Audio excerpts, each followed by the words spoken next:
Good afternoon, everyone. Well, the first on the day and the last on the day. So let's hope I can keep everyone awake long enough. Let me just see.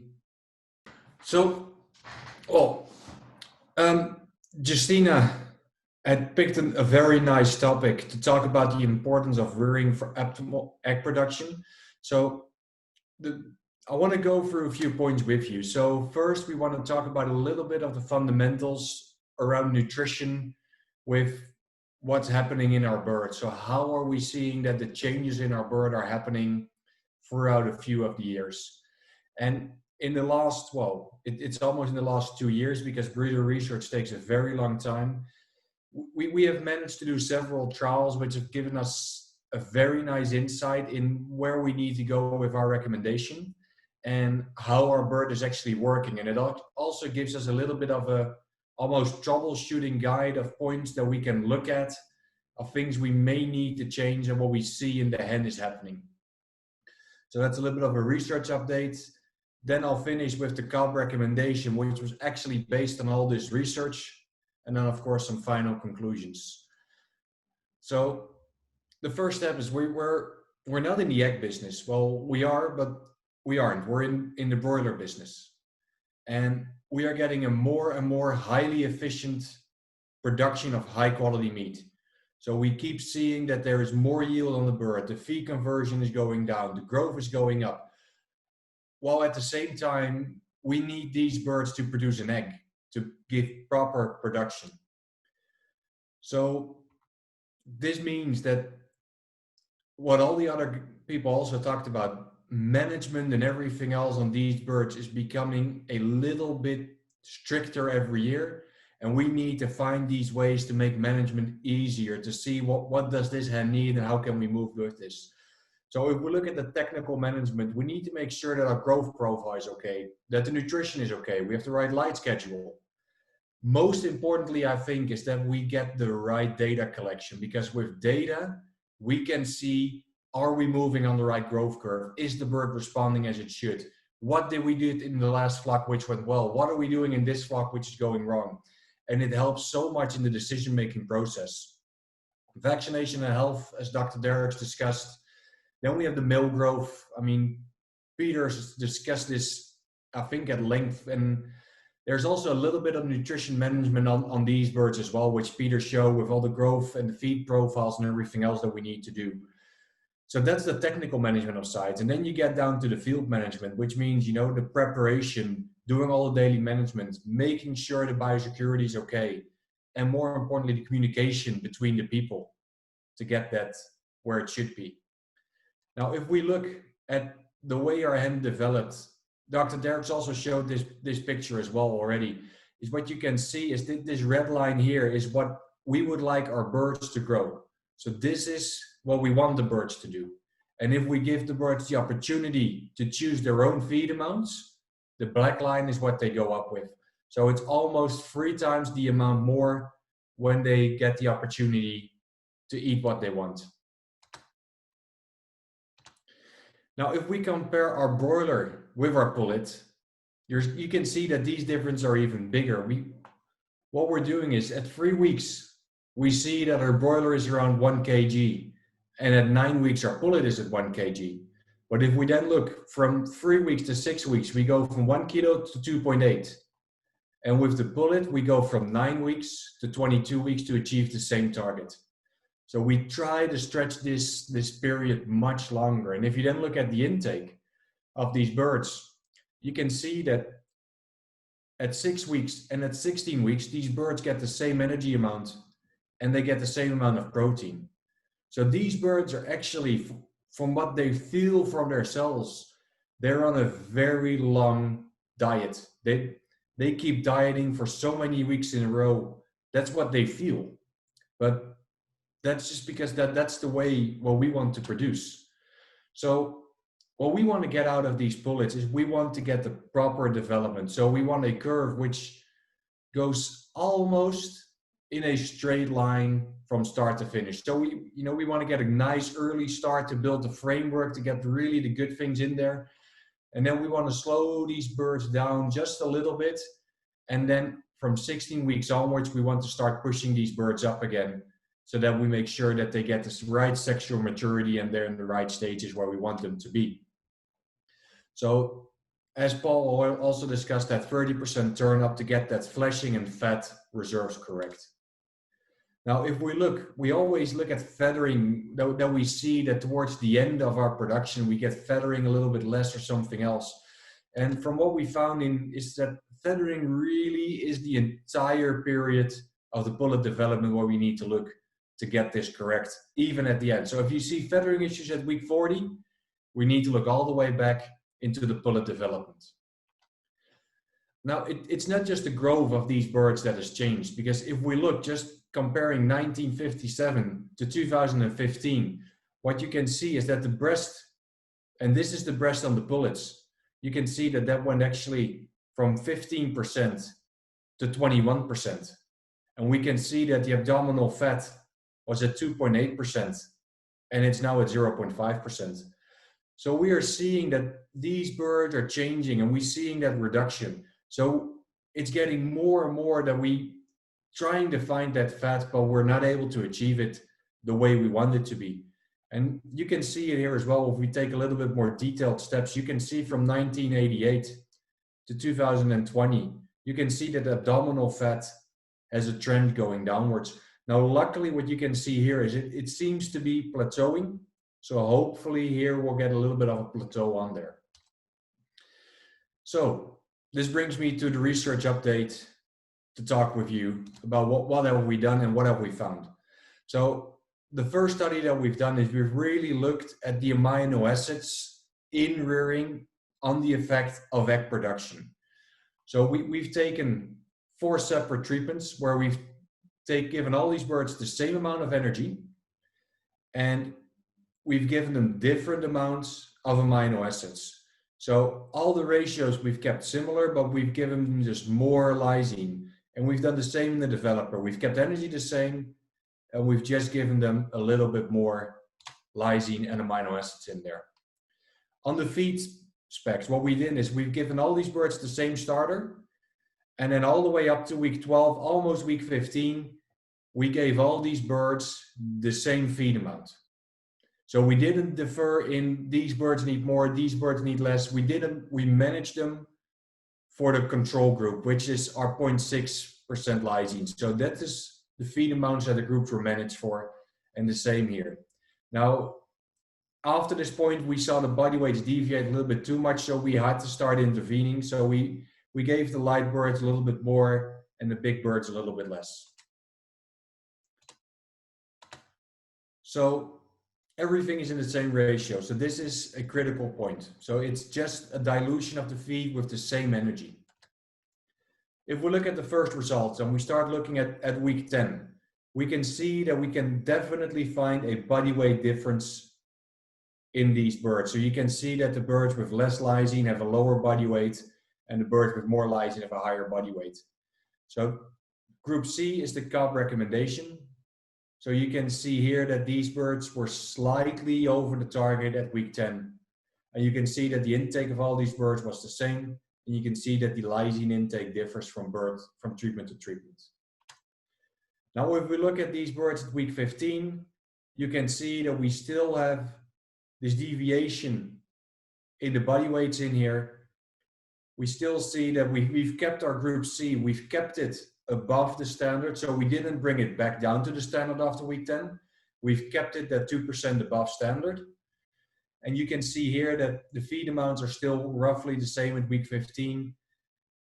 Lysine intake is different. And you can see here that we've actually, if you look here, between the group with most lysine and less lysine, you can see that there is a difference in the amount of abdominal fat.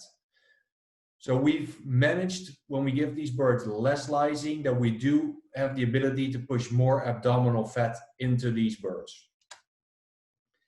Now, if we start looking at other parameters of these birds, and we take shank length, which is something that gives you a nice measurement for the frame development of these birds, you can actually see that on week 10, 15, and 20, that these birds almost all have the same shank length. Here, this group starts to get out of line a little bit, but not as much. But if we then look at relative shank length, so the amount of millimeters per 100 grams of body weight, you can actually see that these birds have a relatively longer shank compared to the others. So then the question is, we know the body weight difference, but we get the same shank length, so the same frame size actually. So what is changing in these birds? And that is something we can see at week 20.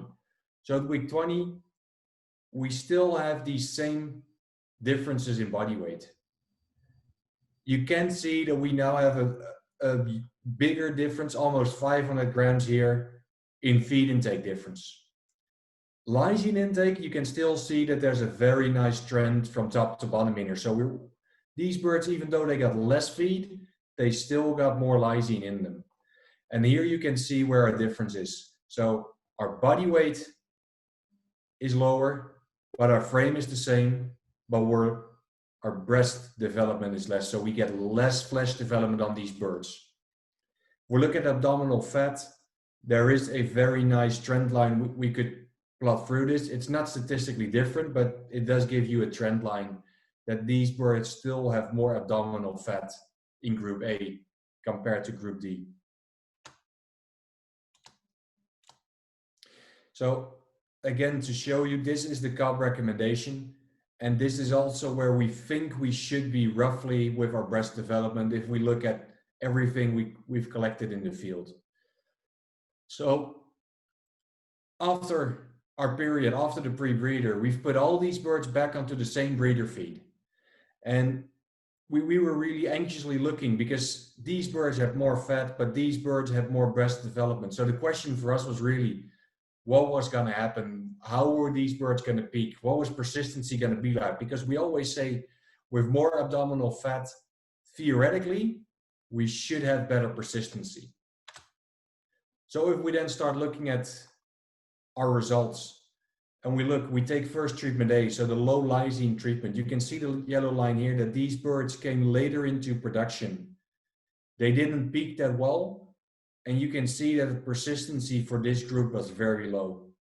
Now, if you look at treatment D, the purple line, you can see that it came in nicely on time. You can see that these birds peaked very well, but you can see that post-peak, that this line went down very quickly. Now, if we look at group B and C together, because these lines overcross each other a little bit, you can see that also these birds came nicely into production, had a very reasonable peak, but you can see here that these two groups maintain their persistency much better. And you can see that here numerically as well. If we look at the total eggs per hen house at 65 weeks, you can see that group A and group D are very low. And you can see with B and C that we've gotten close to what we wanted to achieve. So this is something that we're trying to aim for. And we've put this next to our targets, what we've seen. So we've looked at the cumulative lysine intake, and this is just across the world. So we've put this into perspective a little bit. And if you look here, we have 65 grams of cumulative lysine intake in that period. And you can see that the average of the best flocks in 2018, you can see that they are very close to this same number. So that proved us for us a little bit that we were on the right track there. Now, to make a few comparisons with some data in here, because if we go back into the research, we have Dr. Brake, who said in 1997 already that a bird needs 1180 grams of cumulative protein intake to have a good fertility. Now, if we look in what we did in this trial, you can actually see that our cumulative protein intake matches very closely to what was said in 1997. So we see that these birds are going through tremendous changes, but their protein needs of their intake seems to be still quite similar. And then we've also found some other effects. So keep in mind that everything that we've done has just been in the rearing phase. And you can see by just giving more lysine in that period, we've actually increased our hatchability. And this is something that we did not expect to find, and especially such a very upward trend. And the same when we looked at cracked shells, we saw a downward trend in there. So actually that showed that with giving these birds more protein, more lysine, that these birds actually also got a better fertility and everything else on there. And then we started to question a little bit where this is coming from. So then we decided to dig a little bit more into literature and make some more comparisons in there. So we've looked at work that Rick van Emaus did in 2015, and he used low, medium, and high protein values. And you can actually see here, he's done the same in the rearing period, that he just focused on that. And you can see that his fertility also went up and his hatchability also went up with more protein intake. Now, if we start comparing this, you can see that the high protein value in that trial was around 50 grams, where you can actually see that for us, our low group was at the same value as this was for the high group. So you can see that maybe that trend even extends further. So that gives us very much potential to look into these things and to try and develop and see what we can get out of there. So if we then just try to get the conclusions out of this, what we see is that the rearing feed has such a significant effect on our breeder performance that if we just make the small mistakes there, then we never get our peak and we get a very poor persistency all the way out. Our ratio of energy and digestible lysine in rearing needs to be correct. So if we give these birds more energy, we get our body weight target, but we don't get the right development on these birds that we would like to see. And if we give them more lysine, we still get our target, but we get an overfleshed bird with much more breast, which may peak well, but because of that high amount of breast muscle that that bird is carrying, it doesn't persist very well. What we see, and this is something we didn't expect, with more fat development and less muscle development, it actually leads to less eggs. So we were really thinking, we were chasing this fat for a few years, trying to push more fat into our bird. How can we get this done? And we've actually found that we may just need to give these birds what it needs to develop properly and not start chasing some of these things, trying to push things in there, which may result in the opposite effect of what we actually want to see. So again, more energy in rearing results in a similar frame with less fleshing. So this just notes down the importance of checking your condition of your birds in every period along your rearing phase to make sure that the birds are still where they should be. So then we move on to the second study.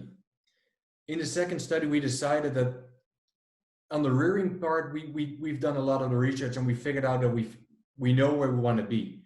But we still felt, is it valuable to start chasing that fat? And maybe not in that rearing period, but maybe in that developer periods, you know, from 16 weeks until 5% production. Do we need to push a little bit more there?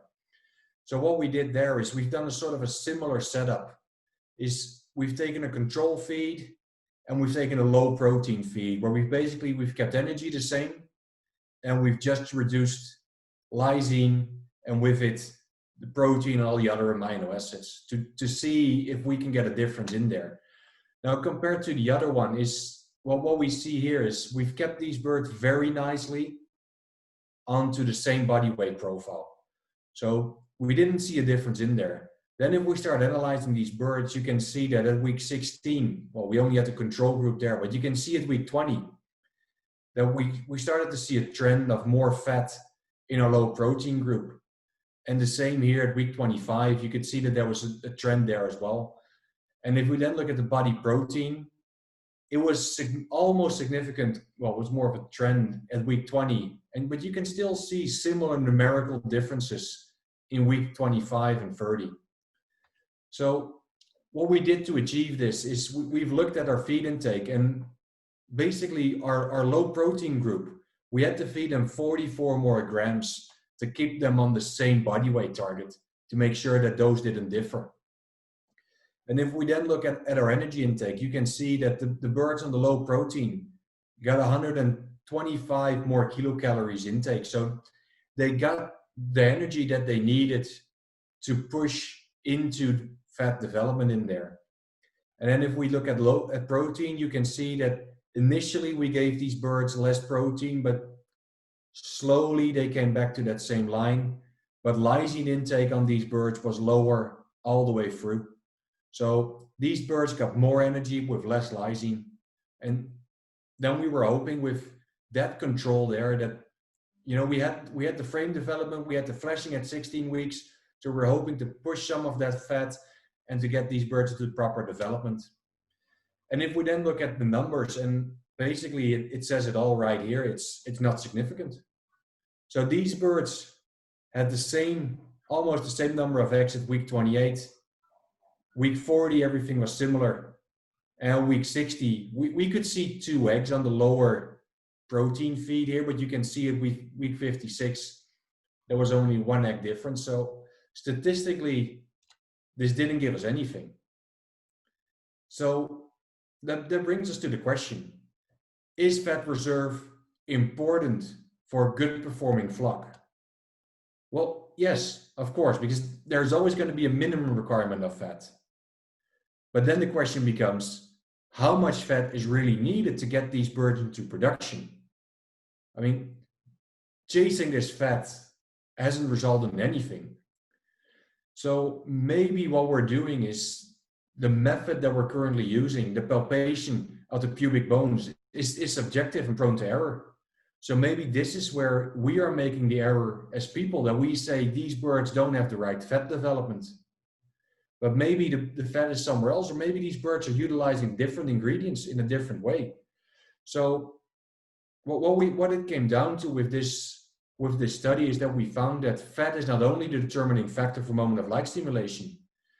If you get the right body weight, the right uniformity, and the right fleshing condition, you should be able to light these birds even if fat is slightly behind.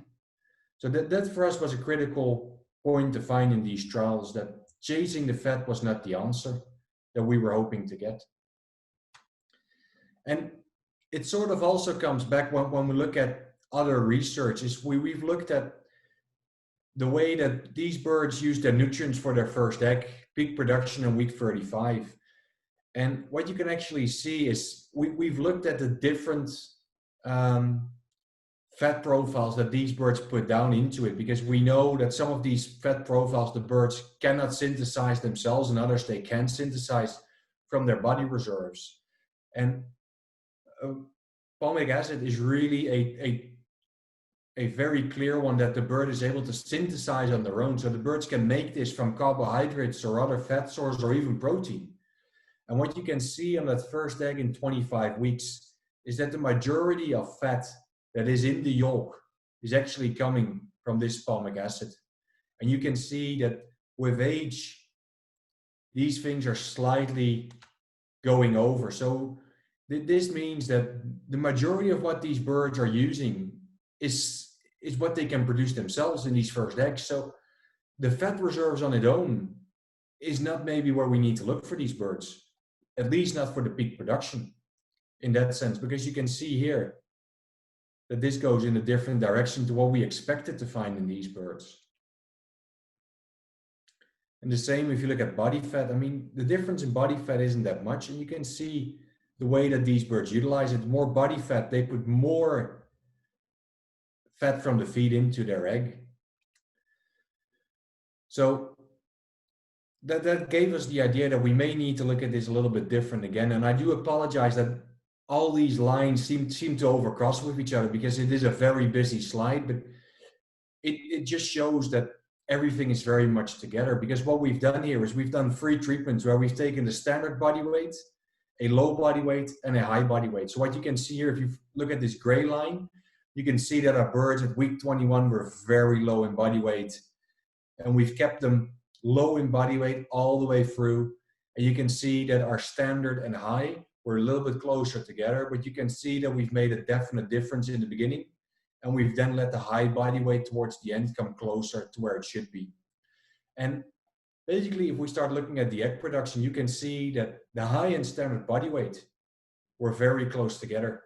The low birds were behind. But if we then look at the age of first egg or the weight of the egg, you can see that this was almost similar.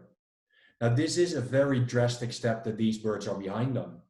But then we started to look at how did these birds develop? What's the fat content? And actually you can see that the yellow line here is the high body weight. And you can see that these birds at week 21 had slightly more fat, but the low weight and the standard had almost close to the same body weight, the same fat amount. And you can see that all the way through, even though the body weights are different, that these birds almost kept a similar fat amount in them internally. And if we then look at the lean mass, so mainly the muscles and the skeleton, you can see that actually the birds with what we considered the high had the lower lean mass compared to the others. But you can see also here that these birds follow each other very closely. So we didn't see that much of a difference there. So then we looked at these things and we started to say, you know, if we get these birds developed correctly, there's a lot that these birds can take. And the same, we looked at the amount of energy that these birds need in peak, because we're still debating, you know, do we need to give these birds slightly less towards peak because the birds are going over body weight, or do we give them more for production, or what do we need to do on that side? So what we looked at is to give these birds different peak energy amounts. So we went from 330 calories up to 480 calories, and somewhere between 420 to 450 is where we normally recommend our birds to be. So if we then start looking first at our body weights, you can see that with the low energy, so the low feed amounts, we can actually see that these birds didn't grow that much. And you can see with giving these birds more energy, that also the body weight went up more and more. But if we then start looking at the differences in these birds, so in lean mass and fat, you can see that, you know, the lean mass of these birds was very stable, and these birds got less lean mass. So the fat was the exact opposite. So giving these birds more energy in their peak actually meant that these birds were putting down a little bit more fat into production. But if we then look at the number of eggs we were able to achieve per hen house, you can see that there's two treatments that stand out. But there's not really an explanation why these two stand out, because if you look at it, this one did also very well, but it shows you that we are able to still control these birds coming into production. So we can still make our changes that what the bird needs can still be done there. So what we see here is we were able to combine the study we did internally with some of the things that were done in literature, and it clearly shows that there is a certain protein threshold that these birds need to cross for production. So we really need to make sure that we get that amount of protein into these birds that they need, because with energy, there's a very limited effect that we can achieve with these birds if they don't achieve their protein status first.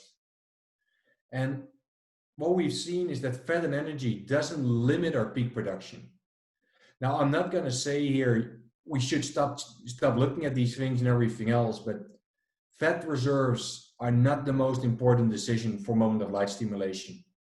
So the fat that we see on the pelvic bones is not the total fat reserve. And that's something we need to keep in our minds, that these birds have fat around the gizzard, fat around in the abdominal and everything else. So there's enough reserve for these birds in there that they can get there.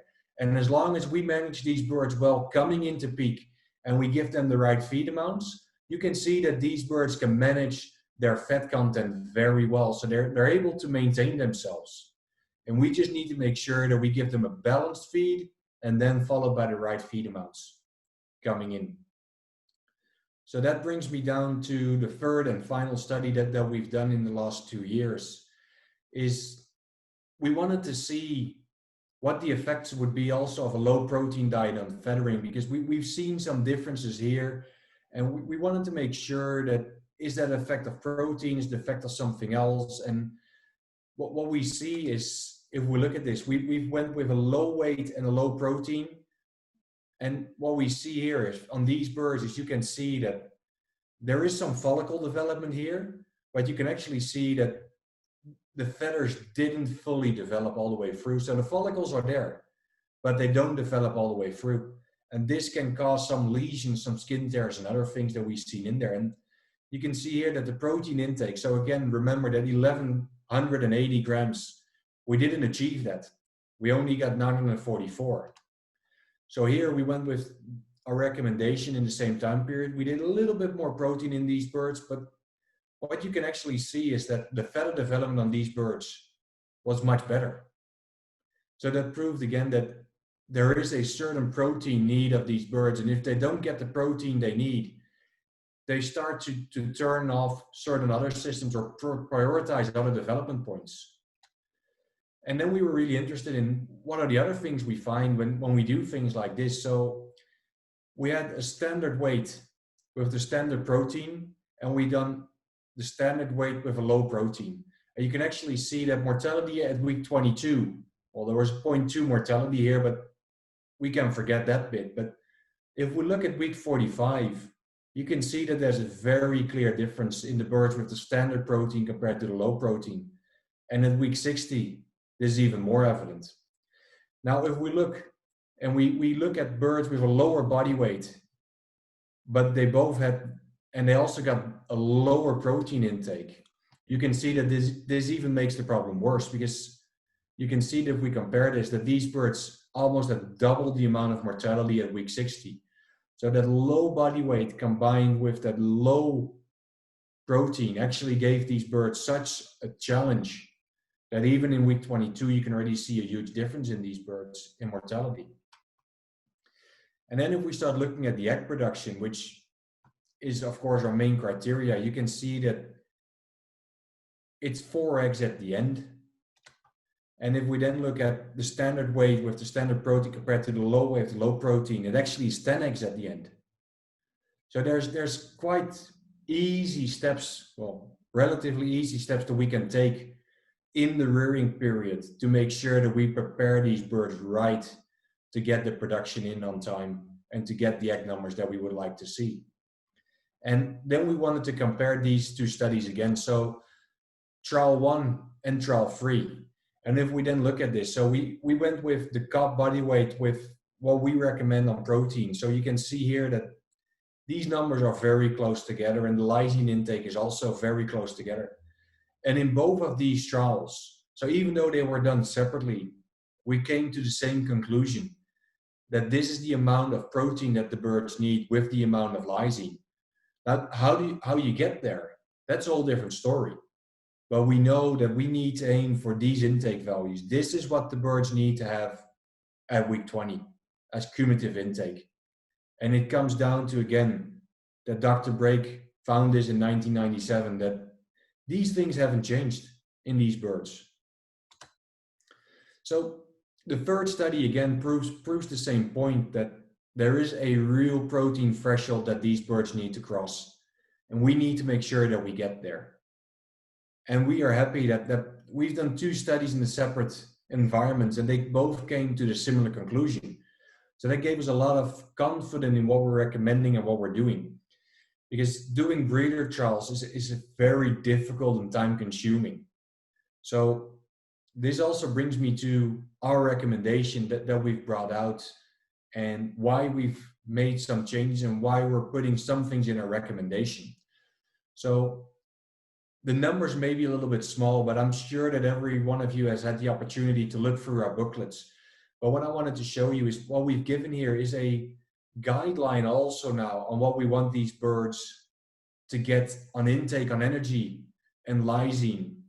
And what we've done is, based on our recommendation, we've given you a feed amount of what that should be. But my main point here is that what we've put in this supplement is a guideline. It is a very good starting point for you to look at your data and to see, okay, this is the CALB recommendation, this is my feed, these are my feed amounts. So start calculating your energy, your protein, and your lysine intake. But do make sure that you're comparing apples with apples, because there are so many energy calculations and different lysine calculations out there that you need to compare apples with apples to make sure what you're doing is right. But this guideline at least gives you something to work toward, because you can see that we've really made sure that that target that we wanted to see at week 20, we know that that's going to be in there. So we know that that's what the birds are going to get. They are going to get that 1180 grams of protein at week 20. So our approach has been to make it a little bit on a, well, it's always going to be a worldwide recommendation, so that's always a difficult challenge. But basically, what we see in the field is that this is the point that we need to focus on: our starter, grower, and developer. So we made sure that the balance that we have here with lysine and energy fits with what these birds need. So that actually means that this is also, again, a guideline of what we want it to be. But the ratio between these two, that is a much stricter number. So we want to make sure that the ratio is in there. And that also these birds from the grower into developer get that, still that additional boost of energy, but combined with a little bit more lysine as well. So that we are pushing slightly on the fat development there still, but we're not chasing it. So we want to get that bird developed right for their production. So on if you look a little bit more broadly at what we want to see from 5 to 15 weeks, the energy should be slightly in this ratio with these lysine ratios. That gives us the best management, cleanup time. It's easier to make the feed and everything else. But again, to stress, energy to digestible lysine ratio needs to be correct. Now we can feed these birds a crumble, we can feed them a coarse mash. There's also people feeding pellets. But the one thing we need to make sure of is then, and I've taken corn in this example, is that we need to make sure that what we're grinding these ingredients to the right size, because we do want these birds to get the proper gut development, to start developing a good gizzard, to get some of our normal properties in. So for crumble feed, I mean, the minimum is 800 microns that we want to see, but the goal should be around 1,000, because there's always going to be some losses all the way through the pellet mill and everything else that's going to be breaking down there. And then if we look into our developer phase, so 16 weeks to first egg or 5% production, we want to see that same energy increase. So we want to see that 100 kilocalories. So if you're slightly lower in your grower period, you can be slightly lower in your developer, but make sure you get that increase. And the same with the lysine. You can be lower, but get that same increase that we want to see in there. So to make sure that these birds get the development that we want to get out of them and that everything is going in the right direction. And for the crumble and the mash, I mean, the developer, we need to consider the same terms as what we've done for the grower feed. So the conclusions to take home from with you is, what we found is the recommendations that we are giving you in our booklet, in our supplement, I mean, they give you the best possibility to get the genetic potential out of our bird. And we've based everything on research. We're not just looking at, oh, what happens if we do this, or what happens if we do that, or we've seen someone do this in the field, somewhere in a shed in the back. No, we've really based everything on the research that we've been able to do. And out of the research, we started to look into what are the best flocks in the field doing, and is this comparable, yes or no? So our recommendation on nutrients, but also on the feed amounts, gives you a very good starting point. But, and I need to stress this, is everything needs to be adjusted for your operation, for your location, because not every farm is the same and not every flock is the same. So you need to keep managing these birds for the correct body weight, for the correct development. And you need to make sure that there's certain standards you're achieving. And there's so many people that can help you with, what's going on, like Peter or Paul with the development of these birds, what does it need to be? And how can we make these changes in feed amounts, and what do we need? Well, we know on the nutrient intake, we know that there's certain thresholds that we need to cross with these birds. There's certain intake numbers we need to get. And the ratio in the diets are the important factor to get those intake numbers. So we need to make sure that energy and lysine and protein are balanced. And that gives you a much easier way to achieve your intakes.